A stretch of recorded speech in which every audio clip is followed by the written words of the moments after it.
This happened when I was in year 8. The day during break, my friend found a shine pebble. Not a gemstone, not gold, just a completely normal pebble. For some reason, everyone agreed it looked important. My friend held it up and announced, "This is worth 10 pounds. Someone immediately replied, "I'll give you 2 pencils for it." And that's where things went wrong. The trade happened. The pebble now had value. Lunch people were using the pebble as currency. You could buy crisps with it. You could trade homework answers for it. Someone exchanged an entire meal deal for temporary ownership of the pebble. The economy expanded rapidly. People began borrowing pebble credit. There were investments. There were loans. There were financial disputes. A kid claimed ownership of 30% of the pebble through a complex series of trades nobody understood. And disaster struck. The pebble went missing and spread through the school. People were searching classrooms. Teachers were being questioned. Friendship collapsed. The guy claimed he'd lost the equivalent of 200 pounds in pebble-related investments. Meeting was held behind the science block. People demanded answers. Accusations were made. Atmosphere was less secondary school and more economic crisis. And after 2 days of chaos, the caretaker found the pebble.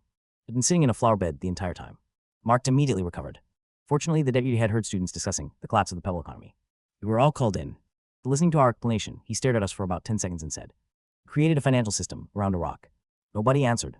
Because yes, that's exactly what we'd done. The pebble was confiscated. The economy collapsed permanently. To this day, whenever I see my old classmates, someone always says, "The pebble never should have been taken. We're discussing a fallen empire instead of rock we found next to a bin."